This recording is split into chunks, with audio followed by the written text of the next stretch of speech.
सच जरूरी है। दर्शकों, स्वागत है आपका फिर एक बार ब्रेक के बाद शाम की खबरों में। मैं हूं आपके साथ मीनल और आप देख रहे हैं MNS न्यूज टीवी। अब आगे बढ़ते हैं और देखते हैं सबसे पहले आज की मुख्य सुर्खियां।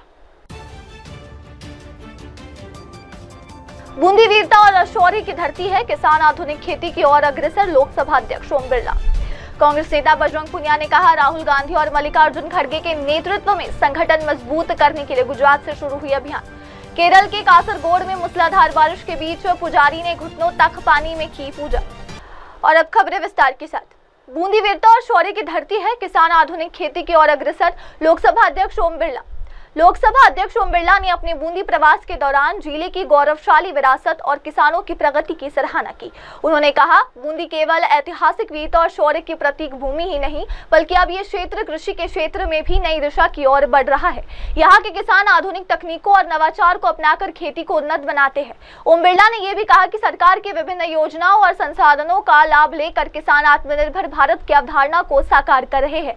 उन्होंने युवाओं को भी कृषि क्षेत्र में तकनीकी नवाचार अपनाने के लिए प्रोत्साहित किया। बूंदी शौर्य वीरता की धरती है और यहाँ के किसान नई तकनीकी आधुनिक खेती की ओर भी बढ़ रहे हैं। यहाँ का चावल की महक दुनिया के कई देशों के अंदर है। बासमती चावल के रूप में बूंदी का बहुत बड़ा उत्पादन है। यहाँ के सैंडस्टोन भी दुनिया की कई जगह पत्थर लगता है। आने वाले समय में एग्रो बेस्ड इंडस्ट्रीज का सबसे बड़ा हब बूंदी जिला होने वाला है। अभी भी राजस्थान के अंदर एग्रो बेस्ड इंडस्ट्रीज के अंदर सबसे बड़ा हब राजस्थान का बूंदी है। आने वाले समय के अंदर देश का सबसे बड़ा एग्रो बेस्ड इंडस्ट्रीज का हब बूंदी बनने जा रहा है। हाड़ौती के अंदर पर्याप्त पानी है, बिजली है, बहुत संभावना है। किसान परंपरागत खेती के साथ आधुनिक खेती करें, इसके लिए प्रयास किए जा रहे हैं। बूंदी के किसानों ने इसके लिए प्रयास किया। केंद्रीय विद्यालय संगठन का आज 23 करोड़ की लागत से नए भवन का लोकार्पण हो रहा है। आने वाले समय में केंद्रीय विद्यालय संगठन में पढ़ने वाला विद्यार्थी देश व राष्ट्र पर अनुशासित और एक बेहतर शिक्षण व्यवस्था। और अब बढ़ते अगली खबर की ओर। कांग्रेस नेता बजरंग पुनिया ने कहा, राहुल गांधी और मल्लिकार्जुन खड़गे के नेतृत्व में संगठन मजबूत करने के लिए गुजरात से शुरू हुई अभियान। कांग्रेस नेता बजरंग पुनिया ने बताया कि अभियान गुजरात से राहुल और पार्टी अध्यक्ष मल्लिकार्जुन खड़गे के द्वारा शुरू किया गया है। इसका उद्देश्य देश भर में संगठन को मजबूत बनाना और पार्टी को सशक्त करना है। उन्होंने कहा, कई आम कार्यकर्ता शिकायत करते थे कि उन्हें अवसर नहीं मिलते। इसे ध्यान में रखते हुए गुजरात, मध्य प्रदेश और हरियाणा में ये संगठनात्मक अभियान चलाया जा रहा है। इससे पार्टी को पूरी ताकत और शक्ति मिलेगी। देखो, गुजरात से इसकी शुरुआत करी गई है राहुल गांधी जी द्वारा और मल्लिकार्जुन खड़गे हमारे अध्यक्ष हैं उनके द्वारा, कि भाई हम पूरे देश में संगठन बनाए और अपनी पार्टी को मजबूत करें। जैसे जो एक सामान्य कार्यकर्ता है उनको बहुत सारी शिकायतें होती रहती थी कि भाई हमें मौका नहीं दिया जाता। तो उसी को देखते हुए जो संगठन अभियान चलाया है गुजरात, मध्य प्रदेश और हरियाणा में चलाया गया है और इसको बिल्कुल पार्टी को पूरी मजबूती के साथ ताकत मिलेगी। और आगे जो आम कार्यकर्ता है जो सोच रहे हैं कि भाई मुझे भी राजनीति करनी है और मुझे भी अपने लोकल मुद्दे उठाने हैं, समाज के मुद्दे उठाने हैं, उन हर इंसान को वो मौका मिलेगा। जो कार्यकर्ता योग्य होगा, जो मेहनती होगा, जो हर उस शोषित की आवाज़ उठाता है, जो लोकल मुद्दे उठाता है, जो हमेशा कांग्रेस के लिए आवाज़ उठाता है कि भाई हाँ गलत हो रहा है तो हम गलत के साथ खड़े हैं और कांग्रेस के साथ खड़े हैं। देखो, उनका संगठन अलग तरीके से काम करता है। हमारा संगठन है वो अभी अब बना रहे हैं तो हमारा देश इतने काम करेगा। बीजेपी कांग्रेस की राह पे चल रही है क्योंकि सबसे बड़ी पार्टी कांग्रेस होती थी जो पिछले 50-60 साल से राज किया है। बीजेपी तो अभी आई है और आप सब ने देखा भी होगा उनका जो पूरे देश के साथ रवैया पार्टी का, जो कोई भी आवाज़ उठती है उसी को दबाने का प्रयास किया जाता है। जी बिल्कुल, मैंने बताया कि जो मेहनती होगा, जो कार्यकर्ता होगा, मेहनती कार्यकर्ता हो उसको मौका मिलेगा, चाहे वो युवा है, चाहे वो हमारे बुजुर्ग है, चाहे महिला है। मुझे लगता है कि जो बाबा साहेब की मूर्ति का जो विवाद है यहाँ पे, तो मुझे लगता है कि उस पर किसी को आपत्ति नहीं होनी चाहिए क्योंकि जिस इंसान ने संविधान को लिखा है अगर न्यायपालिका में उसकी प्रतिमा लगाई जा रही है तो हमें सबको स्वागत करना चाहिए। और अब बढ़ते अगली खबर की ओर। केरल के कासरगोड में मूसलाधार बारिश के बीच पुजारी ने घुटनों तक पानी में की पूजा। लगातार चौथे दिन बारिश के बीच कासरकोट जिले में रेड अलर्ट जारी किया गया है। भारी वर्षा के बावजूद एक स्थानीय मंदिर में पुजारी ने घुटनों तक पानी भरे मैदान में श्रद्धापूर्वक पूजा अर्चना की। जिले में लगातार हो रही बारिश से जनजीवन प्रभावित है। ಈ ದೇವಸ್ಥಾನ ಶ್ರೇಯಸ್ಸಿನ ಬಡೆಯವರು ಐಕೂಡಾದ ಕಲ್ಪನೆಜಿನಿ ಪ್ರಸಾದನು ಸ್ವೀಕಾರ ಮಾಡ್ತಿರೋದಂತೆ ನಮ್ಮ ದೇವರ ನಮ್ಮಂತೆ ಮಂತ್ರನಂಜನ ಪ್ರಾರ್ಥನೆ ಓಂ ಭಗವಂತ ಹಾಗಾಯ ಸೂರ್ಯಕೋಟಿ ಸಮಪ್ರಭ ನಿರ್ವಿಘ್ನಂ ಕುರು ಮೇ ದೇವ ಸರ್ವಕಾರ್ಯೇಷು ಸರ್ವದ ಅನಾಥ ಬೇಕ ನೀರು ಕಡಿಮೆ ಐತೆ ನಮ್ಗೆ ಯಾವ ರೀತಿ ತೊಂದರೆ ಬರಂದ ಮಟ್ಟ ಅಪ್ಪನ ಗ್ರಹ ಮಾಡ್ತೀವಿ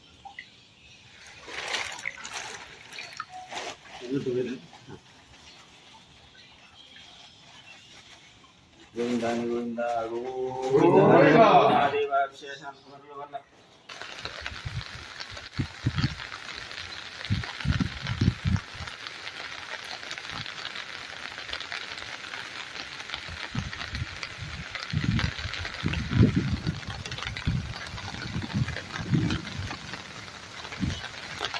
ನನ್ನ ಮೊಬೈಲ್ ಅಲ್ಲಿ ನಾನು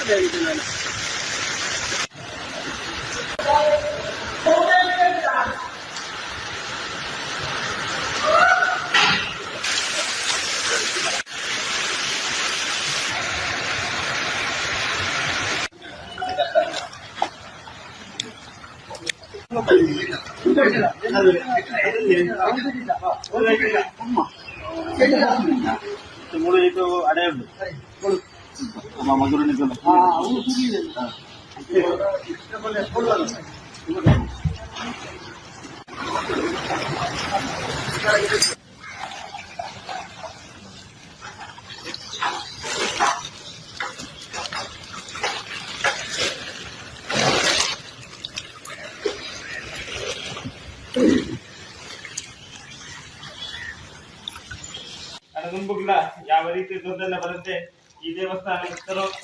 और अब बढ़ते अगली खबर की ओर। बिहार में हाइब्रिड एन्युटी मॉडल यानी कि HAM से शुरू होगा इंफ्रास्ट्रक्चर विकास का नया अध्याय। मंत्री नितिन नबीन की बयान। बिहार मंत्री नितिन नबीन ने बताया कि देश भर में कई योजनाएं हाइब्रिड एन्युटी मॉडल यानी कि HAM के तहत चलाई जा रही है। इसी कड़ी में बिहार अब अपना पहला HAM मॉडल प्रोजेक्ट शुरू कर रहा है। ये प्रोजेक्ट JP गंगापात के दीघा से मोकामा कोलीवार तक के विस्तार का है, जिसकी लागत लगभग 6000 करोड़ रुपए है। इस मॉडल में एजेंसी अपने पैसे का निवेश करती है, सरकार समर्थन प्रदान करती है और बैंक से भी एजेंसी को पर्याप्त सहायता मिलती है। ये बिहार का पहला ऐसा प्रोजेक्ट है और इसके सफल क्रियान्वयन के बाद भविष्य में HAM मॉडल पर कई और परियोजनाएं शुरू की जाएंगी। देश में हैम मॉडल के तहत कई योजनाएं ली गई। माननीय नितिन गडकरी जी ने कई बड़ी योजनाओं को लिया। उसी के तर्ज पर बिहार अपना पहला हैम मॉडल के तहत एक परियोजना जो JP गंगा पथ का जो एक्सटेंशन है दीघा से मोकामा कोइलवर तक का, उसको हम लोग लेने जा रहे हैं। करीब हम लोग की जो पहली ये स्कीम करीब 6000 करोड़ की स्कीम है, इसको हम लोग हैम मॉडल से ला रहे हैं, जिसमें राज्य के बजटीय कोष पे उसका जो भार पड़ता था वो भी कमेगा। साथ ही इसमें बेसिकली होता क्या है कि एजेंसी अपना पैसा लगाती है, सरकार भी अपने सपोर्ट देती है और एजेंसी को बैंक का एक बड़ा सपोर्ट मिलता है। इस मॉडल के तर्ज पे बिहार का ये पहला प्रोजेक्ट है और निश्चित रूप से इसके बाद आने वाले दिनों में हम लोग कई और हैम प्रोजेक्ट ले पाएंगे, जैसे हम लोग के लिए कई और योजनाओं का परिकल्पना में है। इससे क्या है कि राज्य के बजट पे भी प्रभाव कम पड़ेगा और बड़े बड़े स्कीम्स को हम जो इंफ्रास्ट्रक्चर के स्कीम्स है, लॉन्ग एक्सप्रेसवे है, लॉन्ग दूरी की अच्छी जो जिस पे सरकार का रिटर्न अच्छा मिलता है रेवेन्यू मॉडल के तहत, उन स्कीमों को हम लोग ले पाएंगे। तो जो पहले मैंने विधानसभा के सत्र में घोषणा किया था, उसको अब सहमति लेकर डिपार्टमेंट अब आगे बढ़ रहा है और बिहार का पहला हैम मॉडल का प्रोजेक्ट हम लेने जा रहे हैं। और अब अगली खबर। कर्नाटक के दक्षिण कन्नड़ में उल्लाड़ के शहर के तट पर तेज हवा और ऊंचा ज्वार, अलर्ट अभी भी जारी।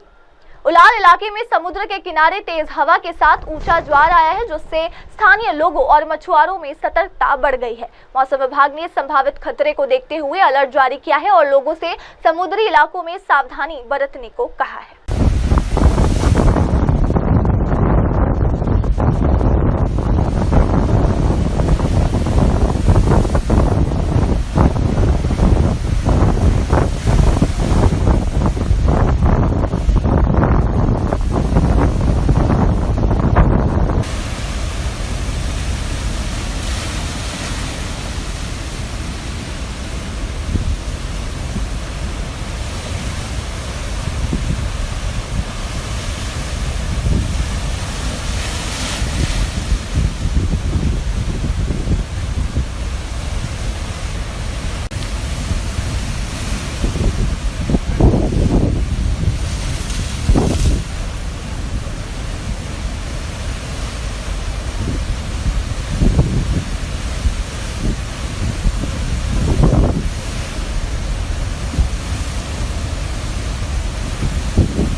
और अब बढ़ते अगली खबर की ओर।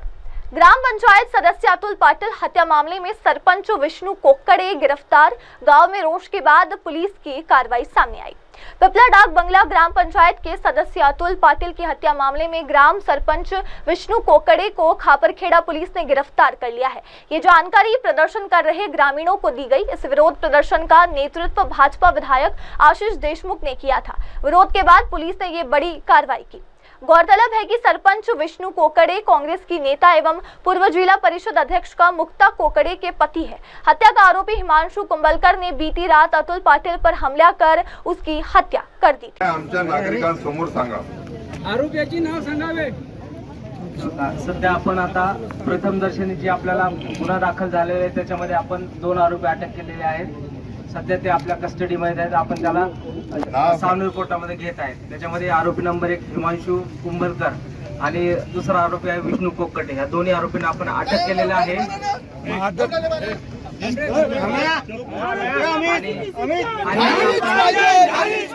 CDR SDR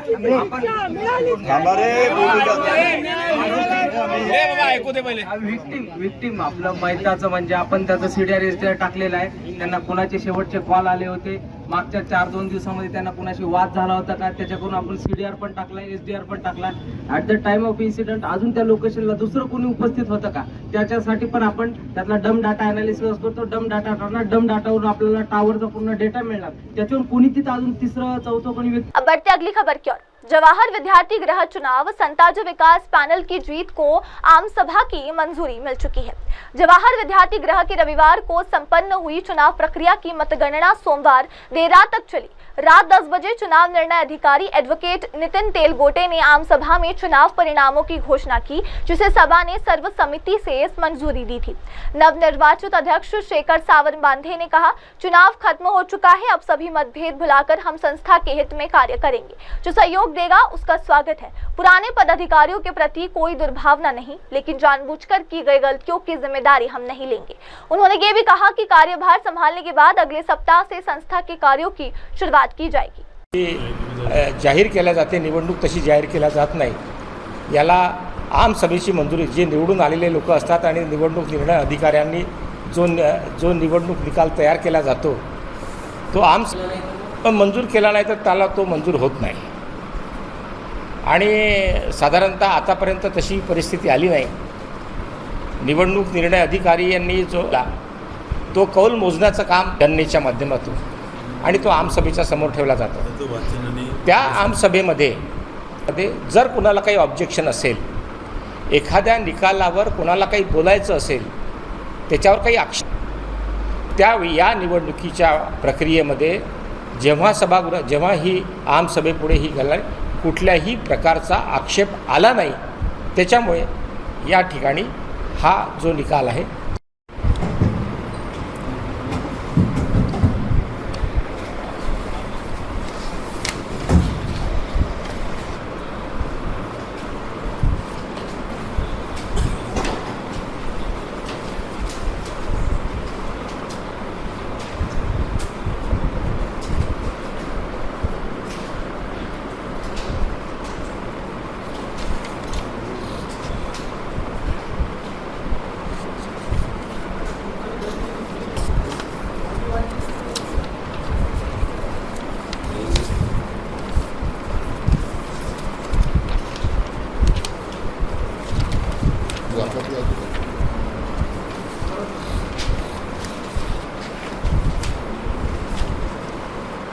करायचं। पत्रकार बंधू भगिनींचं या ठिकाणी मी स्वागत करतो। आपल्याला माहिती असेल की 15 दिवसापूर्वी याच ठिकाणी संताजी विकास पॅनलच्या तर्फे आम्ही प्रेस कॉन्फरन्स घेतली होती आणि त्यावेळी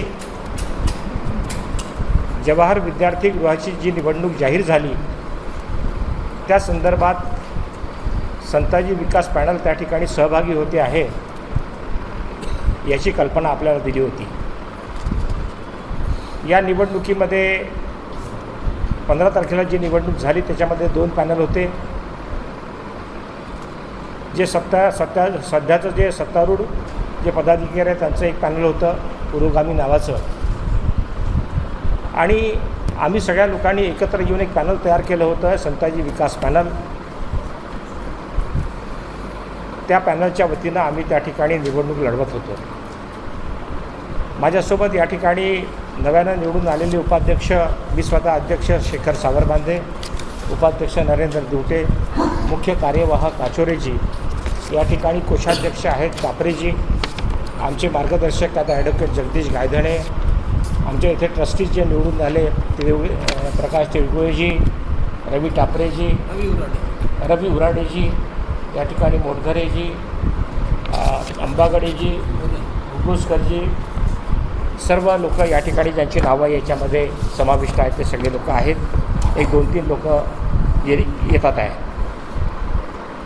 आता जवाहर विद्यार्थी गृहाची ही निवडणूक 15 तारखेला झाल्यानंतर 16 तारखेला याची मतमोजणी सुरू झाली आणि मतमोजणी जरा क्लिष्ट होती, कारण सुरुवातीचे अध्यक्ष, उपाध्यक्ष, सचिव, सहसचिव आणि कोषाध्यक्ष या पदाची जी मतमोजणी ती लगेच झाली. परंतु 14 सभासद जे होते त्याच्यामध्ये क्रॉस वोटिंग होतं, इकडनं तिकडनं, या पॅनलचे तिकडे, त्या पॅनलचे तिकडे, त्याच्यामुळे त्याच्यात वेळ लागतो आणि साधारणतः रात्री 10 वाजेपर्यंत काल ही मतमोजणी चालली. घटनेप्रमाणे असं आहे की बाकी सर्व निवडणुकांपेक्षा या संस्थेची घटना थोडी वेगळी आहे आणि घटनेप्रमाणे निवडणुकीचा निकाल तयार झाल्यानंतर निवडणूक निर्णय अधिकाऱ्याला तो त्या संस्थेच्या आमसभेमध्ये ठेवावा लागतो. तो त्यांना बाहेर एकदा निकाल तयार झाला की त्या सभेत येऊन जाहीर करावं लागतं. स्टॅट्युटरी प्रोव्हिजन आहे ती आपल्या याच्यामध्ये घटनेमध्ये विषयपत्रिका, आणि तशी नोंद त्याची विषयपत्रिकेवर सुद्धा असते. आणि त्याच्यानुसार त्यांनी रात्री 10:30-11ला जेव्हा ती सभा सुरू झाली त्या सभेमध्ये निवडणूक निर्णय अधिकारी जे आहेत नितीन तेलगोटे यांनी येऊन तो निकाल पूर्ण वाचून दाखवला, अध्यक्षापासून सदस्यापर्यंतचा. आणि तो वाचून दाखवलेला जो निकाल होता त्या निकालाला आमसभेनं टाळ्या वाजवून आणि मंजूरच्या आवाजानं एकमतानं त्याला मंजुरी दिली. यासाठी आपल्याला जे मी पत्रक आपल्यासमोर ठेवलं आहे याच्यामध्ये विद्यमान अध्यक्ष रमेश गिरडे यांचा 296 मतांनी पराभव झाला आणि बाकी जे उमेदवार आहेत त्याची नावं आपल्याला दिली आहे की उपाध्यक्षपदासाठी नरेंद्र कुमार दिवटे, मुख्य कार्यवाह पदासाठी गंगाधर काचोरे, सहकार्यवाहासाठी हर्षवर्धन बेले, कोषाध्यक्ष पदासाठी बालानंद टापरे. या व्यतिरिक्त कार्यकारिणी सदस्य जे आहेत ॲडव्होकेट नितीन तेलगोटे यांनी जी नावे जाहीर केली त्यामध्ये प्राध्यापक रमेश पिसे, प्रवीण अंबागडेजी, विजय मोटघरे, प्रज्ञाताई बडवाईक, हरीश जयपूरकर, सुखदेव वंजारी, अनिल साखरकर, रवी उराडे, लोकनाथ भुरे, कृष्णा घुगुसकर, प्रकाश तिळगुळे आणि हरीश दांडेकर या 12 नावांची घोषणा संताजी विकास पॅनलचे हे जे 12 लोक निवडून आले या 12 नावांची आणि उरलेले 2 जे दुसऱ्या पॅनलचे निवडून आले त्यांची घोषणा निवडणूक निर्णय अधिकाऱ्यांनी आमसभेमध्ये केली आणि त्या आमसभेने या सगळ्या 14 नावांना मंजुरी प्रदान केली. या ठिकाणी आपल्याला सांगितलं पाहिजे की ही निवडणूक झाली आणि आम्ही या मताच्या आहोत की निवडणूक संपली. 2 पॅनल त्या ठिकाणी लढले. समाजाच्या वेगवेगळ्या क्षेत्रात काम करणारे घटक त्या ठिकाणी वेगवेगळ्या पॅनल्सतर्फे काम करत होते. आता निवडणूक संपली. आमचे आपसामध्ये कुठलेही मतभेद राहिलेले नाही आणि ते सगळे मतभेद विसरून संस्थेला ज्या ज्या गोष्टींची आवश्यकता लागेल, संस्था म्हणून जी जी मदत ज्या ज्या लोकांची लागेल ती मदत सातत्यानं आम्ही घेत राहू. आमच्याकडे 3 वर्षाचा कार्यकाळ आहे. या संस्थेचे सभासद जे आहेत, सर्वसामान्य सभासद, आजीवन सभासद, ते या संस्थेचे मालक आहेत.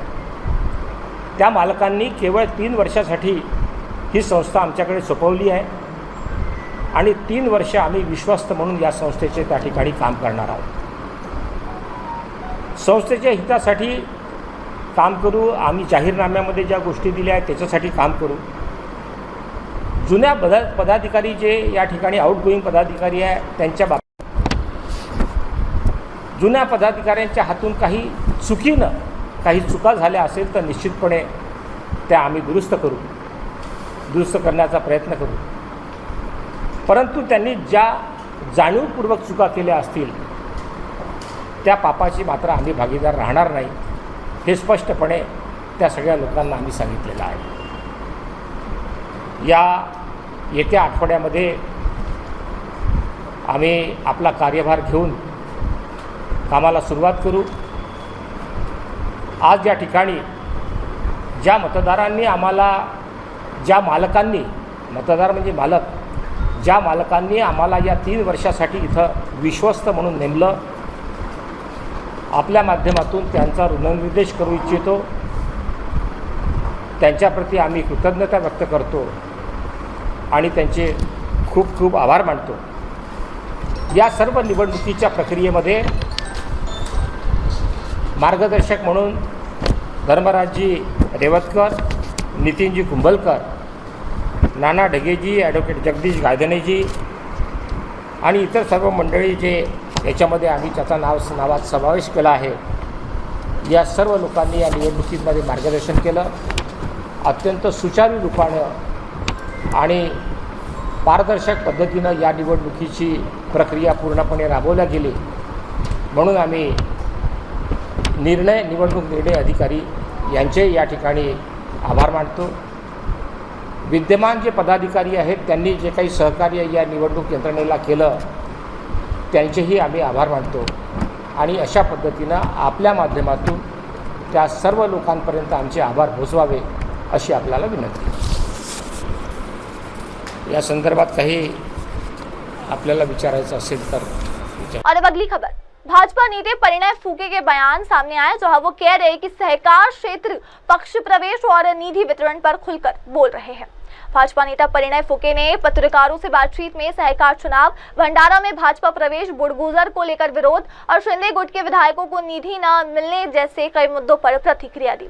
परिणय फूके ने कहा भाजपा अब सहकार क्षेत्र में भी सक्रिय हो रही है और चुनाव लड़ रही है, जिससे कुछ लोगों को स्वाभाविक रूप से पीड़ा हो रही है. भोंडेकर को पद मिला है इसलिए वे कुछ करके दिखाने का प्रयास कर रहे हैं, लेकिन उन्हें याद रखना चाहिए कि वे भाजपा और प्रफुल्ल पटेल के सहयोग से ही जीतकर विधायक बने हैं. देखिए, पक्ष का जिस प्रकार से विस्तार हो रहा है, जिस प्रकार से संपूर्ण देश में लोग भारतीय जनता पार्टी की तरफ आकर्षित हो रहे, माननीय पंतप्रधान मोदी जी के उससे प्रभावित हो रहे और बड़े संख्या से में संपूर्ण देश में सभी नेता, इतर पक्षों के नेता भाजपा में प्रवेश कर रहे हैं. महाराष्ट्र में पिछले अनेक वर्षों से माननीय फडणवीस साहब ने जो विकास किया उससे भी प्रभावित होकर महाराष्ट्र में वे अनेक नेता भारतीय जनता पार्टी में प्रवेश हो रहे. बड़गुजर जी भी फडणवीस साहब के विकास कामों से प्रभावित होकर भारतीय जनता पार्टी में प्रवेश हुए. विधायक शिवाजी ने, भाजपा की विधायक शिवाजी ने सोशल मीडिया द्वारा नाराजगी जताई है. एक पक्ष जब भी बढ़ता है तो नए, और जब नए लोग पक्ष में आते हैं तो नए और पुराने का कुछ दिन संघर्ष रहता है, पर हमारे पक्ष में इस प्रकार का कोई भी चीज़ होती नहीं है. और मुझे ऐसा लगता है कि उनको आपस में ये करके सभी ठीक हो जाएगा. आज कैबिनेट बैठक बुलाई है, क्या मुद्दा होगा? आप सब लोगों को बुलाया गया? आज कैबिनेट हमको बुलाया नहीं गया, पर आज कैबिनेट में हर मंगलवार को कैबिनेट होती है और इसमें अनेक राज्यों के विकास कामों के संदर्भ में, अनेक पॉलिसी संदर्भ में सब चर्चा होती है. काय सांगाल दूध संघाच्या निवडणुकी संदर्भात भंडारामध्ये नरेंद्र बोंडेकर तिथले कार्यकर्ते शिवसेनेचे समन्वयक आहेत, त्यांनी थेट नाना पटोले यांच्याशी नाना पटोले काँग्रेसची हातमिळवणी केलेली आहे. कसं बघता याकडे आपण? नाही, बघा, ज्या प्रकारे सहकार क्षेत्रामध्ये भारतीय जनता पार्टीने यावेळेस लक्ष देऊन सगळ्या निवडणुकी लढतोय, तर काही लोकांचं पोट दुखणं साहजिक आहे. आणि मला असं वाटतं की बोंडेकरी कुठेतरी आता त्यांना काही नवीन पद मिळालं तर काहीतरी परफॉर्म करण्याचे ते प्रयत्न करतात आहे. पण त्यांनी विसरू नये की मागच्या वेळेस ते भारतीय जनता पार्टी आणि प्रफुल्लभाई पटेल यांची राष्ट्रवादी काँग्रेस पार्टीच्याच भरोश्यावर निवडून आले होते आणि ते आमदार झाले होते. आपण जर बघितलं साकोलीमध्ये अनेक शिवसेनेनी भाजपमध्ये प्रवेश केला, मग लातूरीतल्या काय कार्यकर्त्यांमध्ये शिवसेनेत प्रवेश केला, सध्या काय भंडारामध्ये प्रवेशावरून शीतयुद्ध सुरू आहे. नाही बघा, असं आहे की ज्या ज्या लोकांना जिथे जिथे जायचं आहे ते त्या त्या पक्षात काम करू शकतात आणि निश्चितच भारतीय जनता पार्टीमध्ये अनेक लोकांचा प्रवेश सुरू आहे. काही लोकांना आम्ही निष्कासित केले होते, ते लोकांनी शिवसेनेत प्रवेश केला आणि म्हणून मला असं वाटतं की प्रत्येक जणाला आपलं स्वातंत्र्य आहे, ते कोणत्याही पक्षात जाऊ शकतो. बडगुजर यांचा भाजपमध्ये प्रवेश होत आहे, पण काही प्रमाणात अंतर्गत विरोधही आहे असंही सांगण्यात आलं का जर आपण नाही घेतलं तर दुसऱ्या पक्षात ते जातील. कसं पाहता तुम्ही आज प्रवेश तर होणार नाही? मी तर आपल्याला आधीच सांगितलं की मोठ्या पक्ष जसं जसं पक्ष मोठं होतं अनेक लोक नवीन लोक त्यात येतात आणि नवीन जुने मिळून पक्ष संघटना वाढवण्याचं काम करतात. माननीय मोदीजींना प्रभावित, माननीय फडणवीस साहेबांना प्रभावित अनेक लोक, अनेक नेते पक्ष सोडतात आणि कुठेतरी काँग्रेस किंवा इतर पक्षांमध्ये निराशा ज्या प्रमाणात मोठ्या प्रमाणात त्यांच्या नेतेकडे कुठे विजन नाही आहे, पुढे काय करायचं हे कुणाला ते दृष्टीने झालेलं आहे. म्हणून मला असं वाटतं की या प्रकारचं कोणी पक्षात आलं तर त्याचं स्वागतच केलं पाहिजे, स्वागतच आहे. काही नेत्यांमध्ये म्हणजे शिंदे गटाच्या नेत्यांमध्ये नाराजी आहे की अजूनही निधी मिळत नाही, त्यावर एकनाथ शिंदेनी आश्वासन दिलं का सगळ्यांना निधी मिळेल अशी माहिती? नाही बघा, असं आहे की सुरुवातीला काही निश्चितच आतापर्यंत अनेक लोक मतदारसंघात निधी दिली नाही, पण ते देणार आहे आणि अनेक मतदारसंघामध्ये कामही सुरू आहेत, जुनेही कामं जे प्रत्येक विधानसभेमध्ये मोठ्या प्रमाणात सुरू आहे आणि यावर्षी नवीन कामांना निधी मिळणार आहे.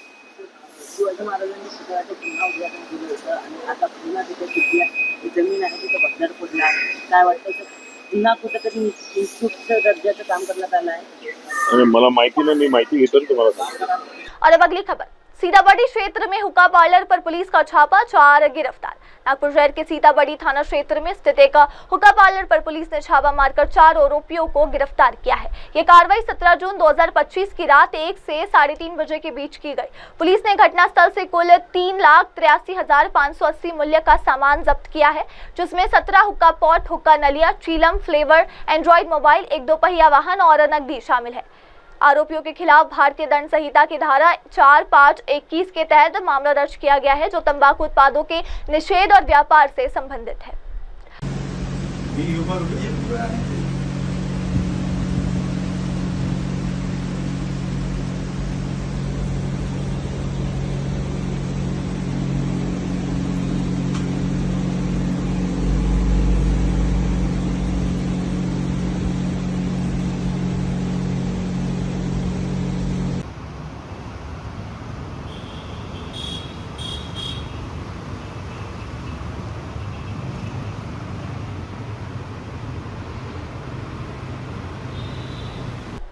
और अब खबरें विस्तार के साथ।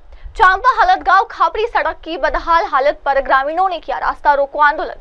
पालक मंत्रियों ने दी त्वरित मरम्मत के निर्देश। उमरेड तालुका के चांपा हलदगांव परसोड़ी और खापरी गांव को जोड़ने वाली सड़क की दयनीय स्थिति के खिलाफ स्थानीय ग्रामीणों ने रास्ता रोको आंदोलन किया। रोजाना 700-800 ओवरलोडेड ट्रकों के कारण सड़क पर विषैली धूल उड़ती है और मानसून में गड्ढे बन जाते हैं, जिससे दुर्घटनाएं बढ़ रही है। सड़क की खराब हालत से बच्चों, बुजुर्गों और बीमारों को खासा नुकसान हो रहा है, जबकि बस सेवा बंद होने से ग्रामीणों की समस्या और बढ़ रही है। आंदोलन में भाजपा जिला अध्यक्ष आनंद राव राउत, किसान संगठन के अध्यक्ष गोविंद राव ढगे, स्थानीय सरपंच और युवा कार्यकर्ता शामिल हुए। उन्होंने मुख्यमंत्री देवेंद्र फडणवीस और पालक मंत्री चंद्रशेखर बावनकुळे को निवेदन सौंपा। भाजपा जिलाध्यक्ष ने जिलाधिकारी से संपर्क कर तत्कालीन मरम्मत का आश्वासन लिया है। 22 गावामध्ये एकाही गावामध्ये वोटिंग मतदान होणार नाही जोपर्यंत आमचा रोड म्हणून गावकऱ्याच्या वतीने एक प्रश्न थांबून लेवलवरती यांची सुनावणी नाही, म्हणजे यांच्यावर कुठलाही भरोसा नाही किंवा या लोकांना तो न्याय देण्यासाठी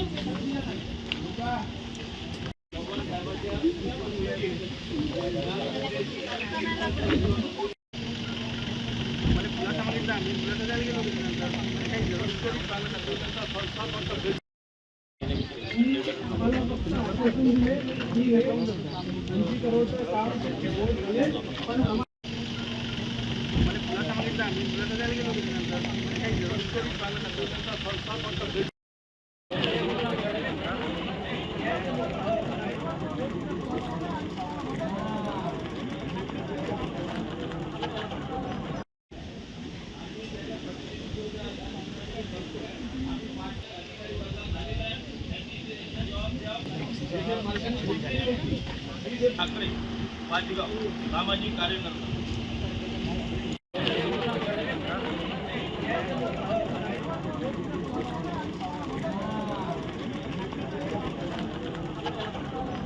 त्यांचे ढगे साहेब असतील, धोपटे साहेब असतील, या गावचे सरपंच असतील, सर्व पक्षाचे BSPचे आमचे मिश्रण लोक ज्यांना पण तुम्ही चांगलं केलं या लोकांनी की हे आंदोलन आपण हायवेवर करा. या रस्त्याचं किती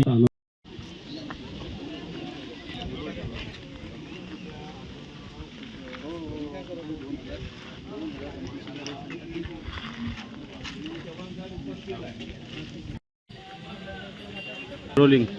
मी माजी उपसरपंच श्री सुनील निळकंठ पोहनकर हळदगाव, एक शेतकरी, तसेच ह्या आंदोलनामध्ये जे सहकारी आमचे माननीय आतिजी पवार साहेब, तसेच गोविंदरावजी हाते, माननीय आमचे आजगावचे सरपंच फटिंग साहेब, आमच्या मक्काटोपरा क्षेत्रातले सामाजिक कार्यकर्ते श्री प्रीतम भाऊ, आणि तसेच आमचे जयस्वाल साहेब आणि माझे सर्व सहकारी मित्र, सर्वांना एक आंदोलनाची दिशा आपण दिल्यानंतर एक इथे भव्य कसं आपण रस्ता जाम आंदोलन करण्यात आलं. या आंदोलनामध्ये आम्ही जे विषय मांडले आहे आणि ह्या विषयामध्ये असं झालं की हा रोड आम्हाला सिमेंट रोड अगदी हवा आहे.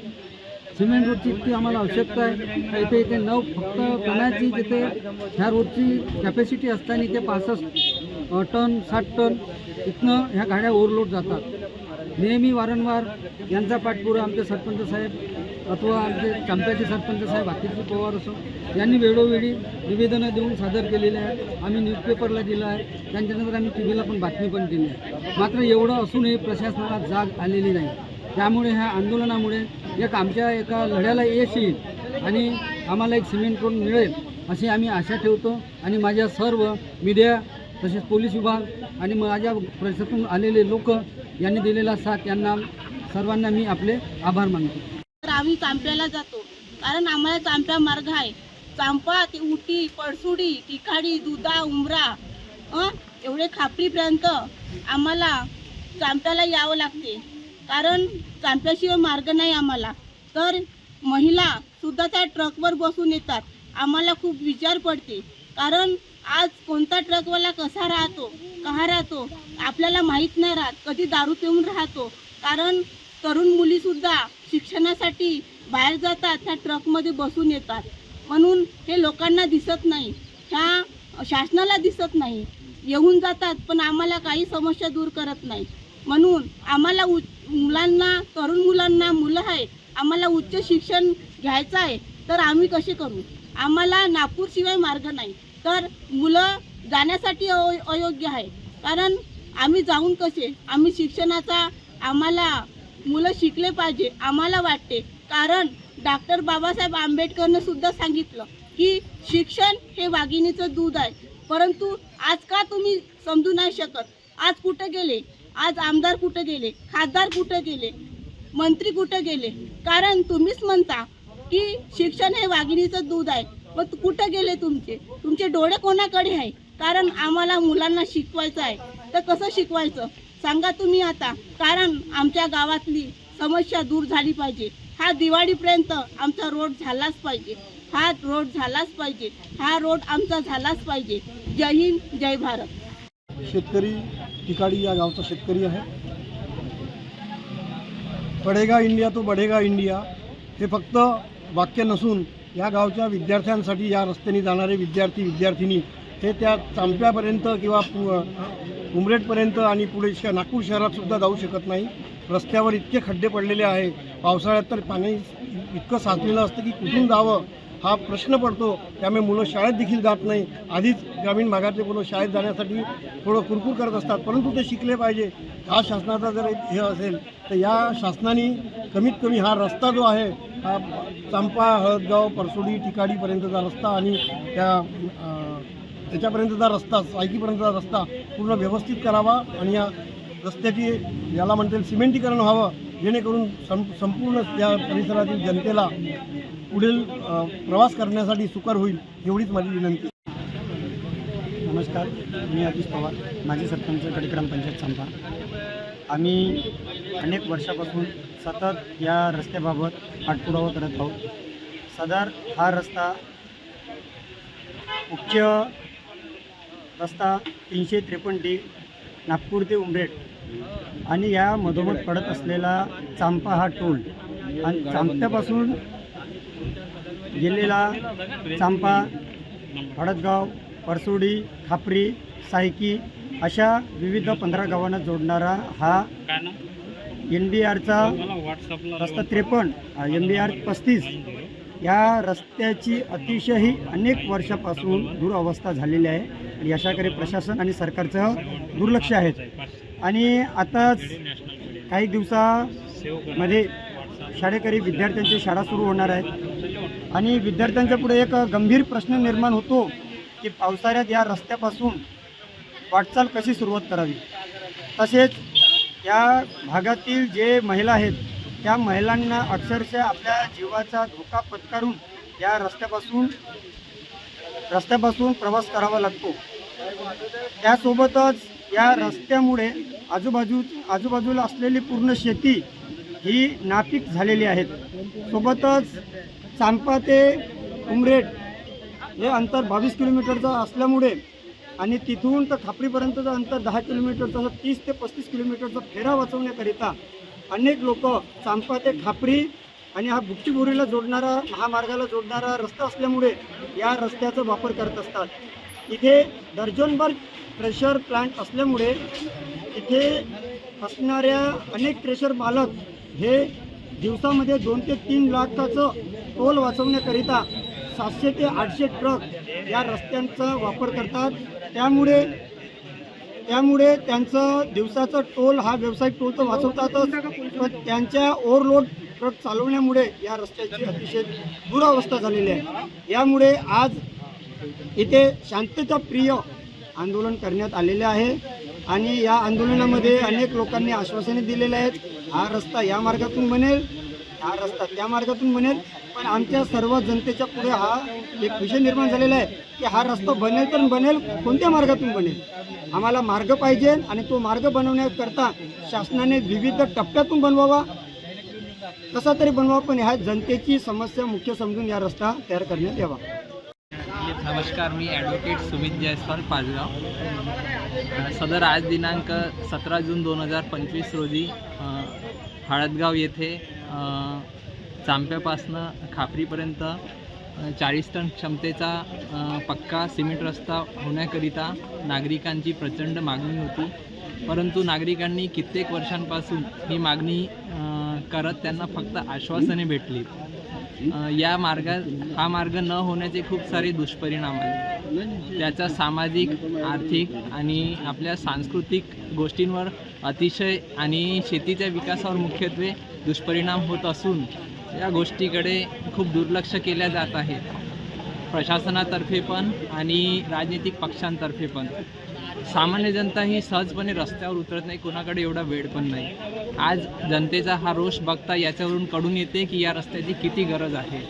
तर प्रशासनाने आणि राजनीतिक पक्षांनी या गोष्टीकडे लक्ष द्यावं ही आम्हा सर्व 12 ते 15 गावकऱ्यांच्या वतीने मागणी केलेली आहे आणि तात्पुरते काही आश्वासनं देण्यात आलेले आहेत, पण हे आश्वासने कधीपर्यंत पूर्ण होतात याची आम्हाला वाट राहील. धन्यवाद. और फिलहाल के लिए बस इतना ही. अब लेते एक छोटा सा ब्रेक. ब्रेक के बाद लौटेंगे और देखेंगे देश दुनिया की तमाम बड़ी खबरें. तब तक के लिए आप जुड़े रहे मेरी सहयोगी शुभा के साथ और देखते रहिए MNS न्यूज टीवी. नमस्कार.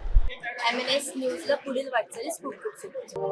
आप देख रहे हैं MNS न्यूज, सच जरूर.